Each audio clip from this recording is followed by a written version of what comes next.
welcome back. It's Shelby, and today I want to bring you along on an adventure. It's definitely not a tutorial. Basically, my friend is having a birthday party and I volunteered to make her a cake, and kind of maybe overestimated what I was getting myself into. I have made cakes before. They're usually from a box and in a 9x13 pan with some frosting on top and some candles, and they're cute, but they're certainly not like Pinterest worthy.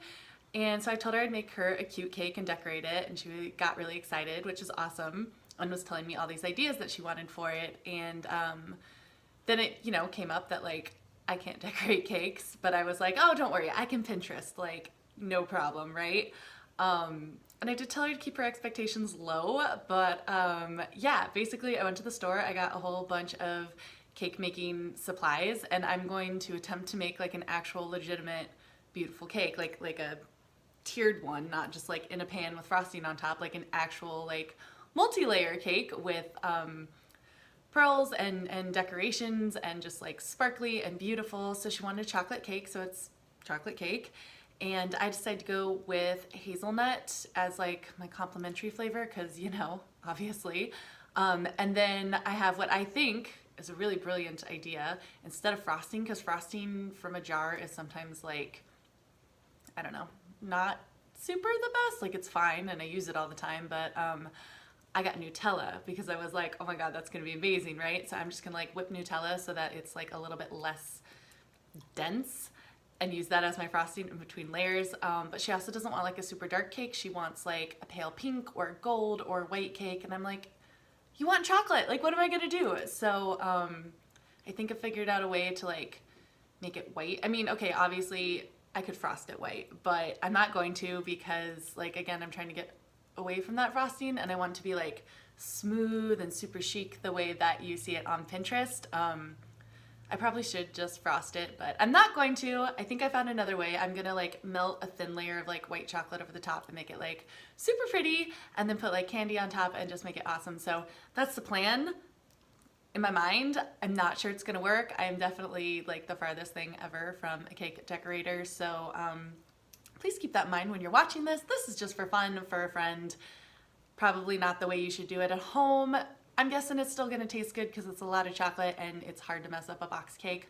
But, if you are a professional cake decorator, that's awesome. I would love to hear some tips and tricks down in the comments. That would be wonderful. But if you guys are noticing that I'm doing it wrong, yeah, probably. Like I'm anticipating doing a lot wrong on here, but hopefully it turns out. Anyway, if you like the video, let me know by hitting that thumbs up. Like I said, if you have any suggestions for how I can do it better in the future, let me know down in the comments because I actually do really love hearing from you guys, and I love when you leave me like constructive criticism or let me know kind of like how I can improve my craft or my video for the next time. I do definitely read those and take those into consideration, especially for things I haven't done before. If you're like, hey, I do this all the time and here's like an easier, better, cheaper, faster, greater way to do it, super helpful. I love that advice. So thank you for that in advance. And yeah, let's get going.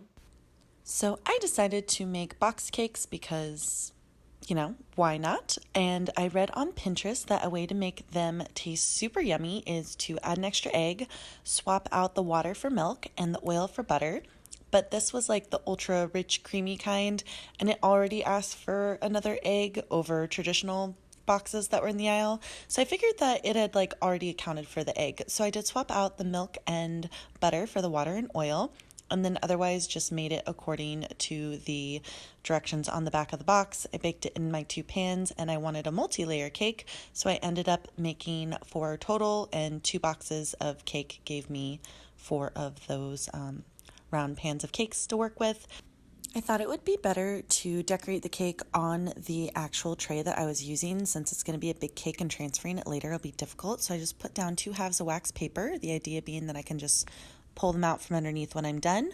And then going off of basically just the Food Network channel, I know that I need to flatten out my cakes so that they sit on top of each other, so I just cut the domes off.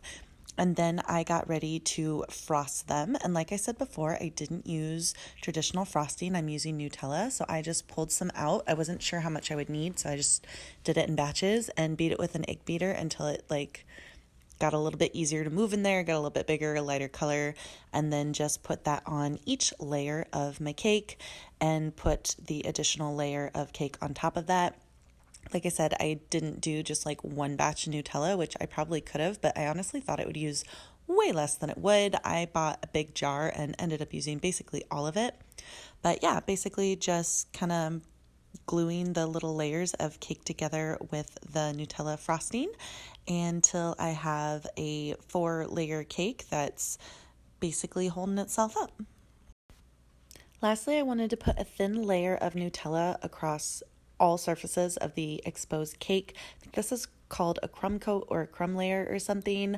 Again, I'm getting all of my knowledge basically just from watching people decorate cakes on TV, but it seems to make sense. Basically, this just glues down all of the little crumbs from the cake so that they don't move anywhere. And at this point, since I know that I want a white cake, I know a lot of you guys are probably like, why didn't you just use fondant? Here's the answer. I've never used it before. I don't know how to use it. I know a lot of people were going to be there that night, and I didn't want my debut, like, fondant catastrophe being consumed by a bunch of people and judged or whatever. So I decided to get those meltable chocolate wafers and hope that that created a thick enough layer over the top of it. Also, fondant is a very particular flavor, and I'm not actually sure if my friend liked it or not.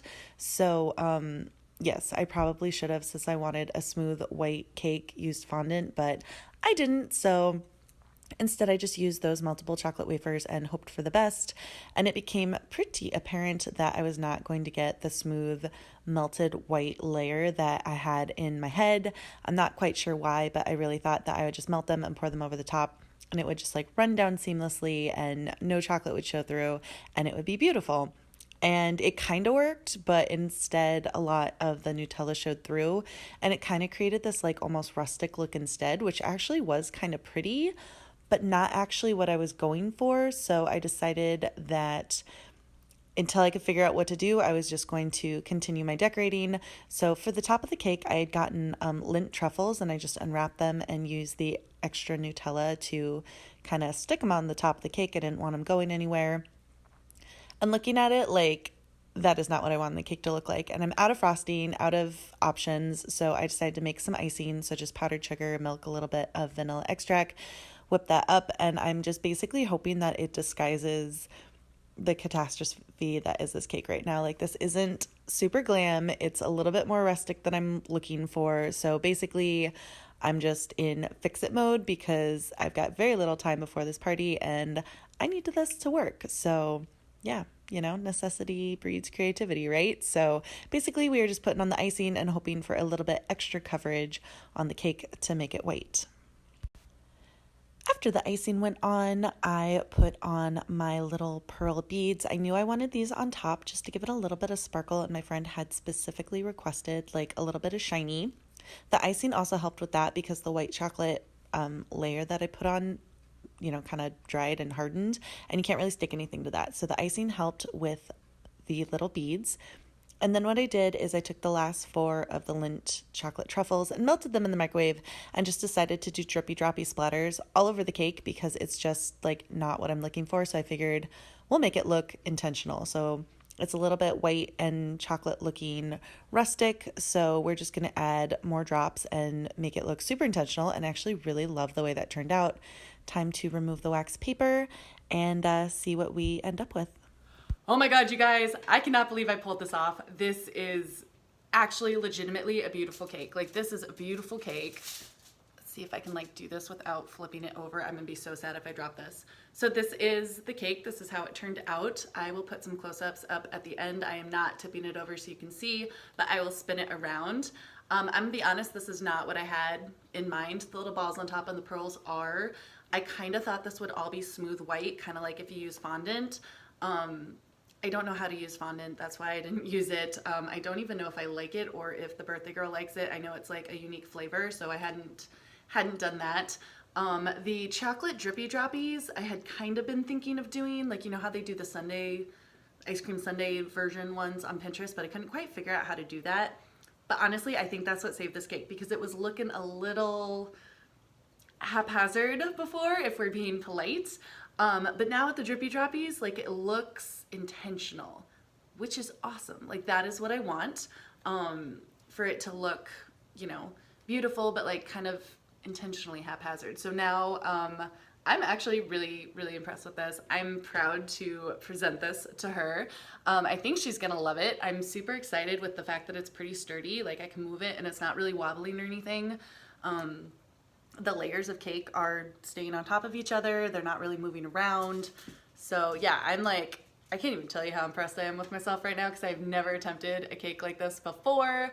I'm probably going to like take a cake decorating class before I attempt something like this again. But honestly, for a first attempt with like zero experience, I think I did pretty well. So yeah, I feel like the craft, not really baking cake video, my struggle through it. Let me know by hitting that thumbs up. Let me know what you think down in the comments. Consider subscribing. I will put up a close-up of like the aerial view of the cake at the end so you can kind of see what everything turned out as. Thanks so much for watching. I'll see you here again soon. Bye for now.